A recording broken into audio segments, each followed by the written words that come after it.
Alrighty, so I'm making a video here now about what should you do if content gets censored.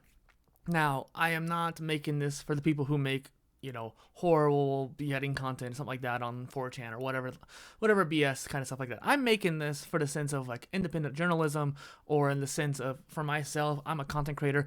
I'm not even making anything politically related. I'm not making anything that should be censored by any means, but I know for a fact that things are getting censored across the board on places like TikTok, and even sometimes at one point I've seen it on Facebook and Instagram, and it's more so on TikTok. But the thing is, that is only a taste of what could come given any sort of political regime around the world. And so I'm making this in the sense of a US based citizen, but I know that plenty of people around the world had to deal with this on a daily basis, anyways. And so I wanted to make a video and turn a blog post here. So those thanks for listening in as well on the podcast about what should you do if you're worried that your content is going to get censored, suppressed, or not even shown at all. So there's not much you can do in the sense of like, hey, if you're on Substack or YouTube or TikTok, these are platforms you do not control. People think that Substack, oh, I'm making my own website. You're not. You're making a profile, a publication on Substack. This is the same issue that Medium had years ago. And I'll get into that in a moment here. But essentially, what you're doing is you are putting all of your eggs into someone else's basket. Every blog post, every video post is an egg. And you're putting all your eggs in that person's basket. Now, I've made posts about this in the past. Don't put all your eggs in one basket. Like, I make multiple YouTube channels for that reason. Technically speaking, it's all under one Google account. So if that Google account were to be nuked, all those channels get nuked. That's kind of something where you have to think about, like, do you make another Google account at that point? But they can still track you by your IP address. It gets kind of convoluted at some points. This is also why I haven't made multiple TikToks either, because I know I should. Cause like I've seen so many people get shadow banned or even just like banned on their TikTok account for the trivialest of reasons. But I don't like the system of how TikTok, it's really complicated to make a new TikTok account and have it secured, especially when you want to make a business account. You have to link it with the phone number, and I can't even get my phone number to link. So my point is, I haven't done that with TikTok, but I have done it with Instagram. I have done it with YouTube. Again, these are all part of the same Meta or Google accounts, and so But my point is, when you are making content online and it's not on your own website or your own email list or your own actual home base, then you are susceptible to whatever these companies decide to do. And these companies often directly work with the US government and governments around the world, even if they don't maybe like it. They are selling the data, your data, to these different organizations like Palantir, or even just like the FBI at some points too. They have backdoor access to a lot of your stuff. This is not like conspiracy theory. This is just how it is. When you are not paying for a tool or platform, then what you're paying with is your data. So when you go on YouTube, when you go on Facebook, when you go on TikTok, and do anything on there, engage in any sort of way, watch a video, like a video, comment, share it, even just like having a profile, right? All that information is being stored about you. And that is not a bad thing inherently. I don't think that having data collected about what you're doing is inherently bad, because that's how they know what videos to show you. And so you benefit from it. And I think that, to me, that's a good trade-off. I'm not a super big privacy nut, but I am more and more concerned about it over the course of the past few years. And this year alone, with TikTok getting banned for a day and threats of it getting banned all throughout the year, with Twitter just going more and more downhill, Twitch shooting itself in the foot. So this big giant of a platform is now, I think, imploding in of itself. And it's just interesting to me how people are putting so much reliance on these platforms, and they're not realizing that they're making themselves more vulnerable and susceptible to it.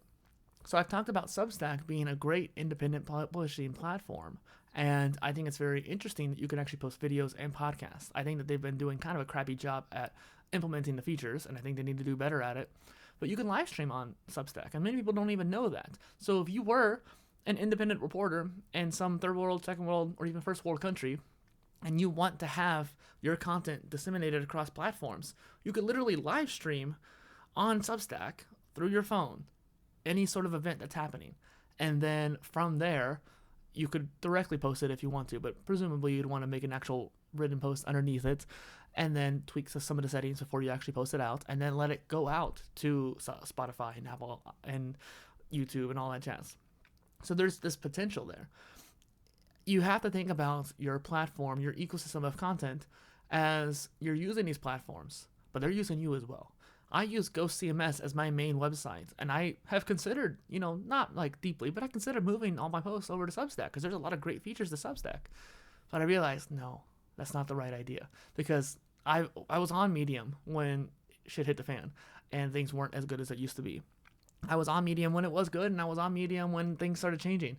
And then, Hacker News, I think it was what it was. I don't remember exactly. Indie Hackers, one of those big, no, I think it was Hacker News. They were basically the biggest publication on Medium, and they wanted to leave. And Medium gave them hell because that was one of their biggest, money sources.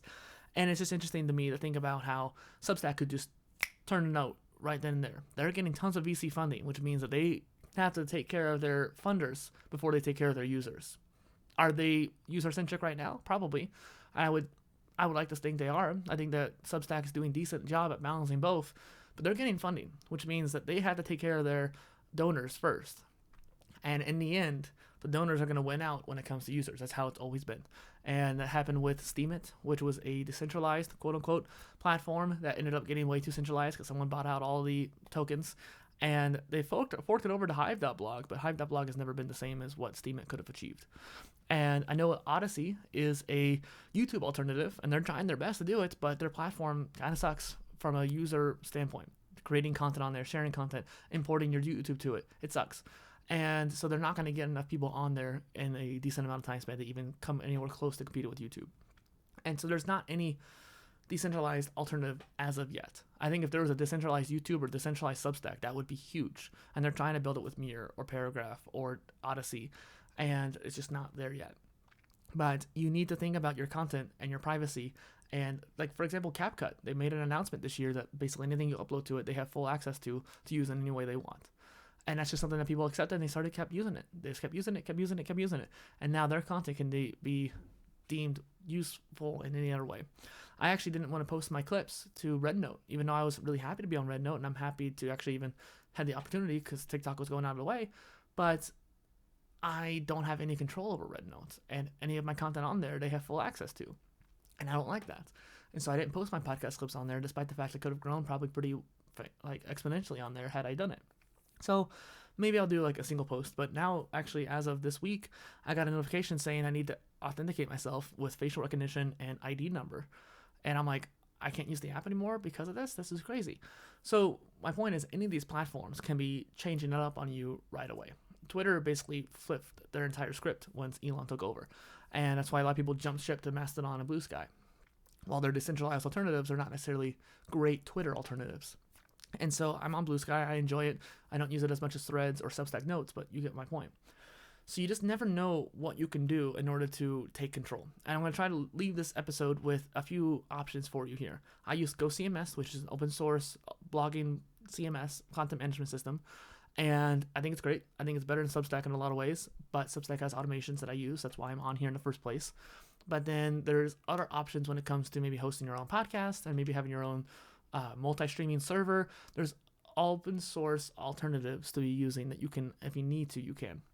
And so I just want you to realize that there's things you can do right now that'll make it a lot easier for you. There's open source alternatives to Adobe software. There's open source alternatives to DaVinci Resolve even too. There's like video editors you can get. So if you want to make sure you have your privacy, there's options out there. But I just want to make sure that people are thinking about it. Like, you don't control any of this.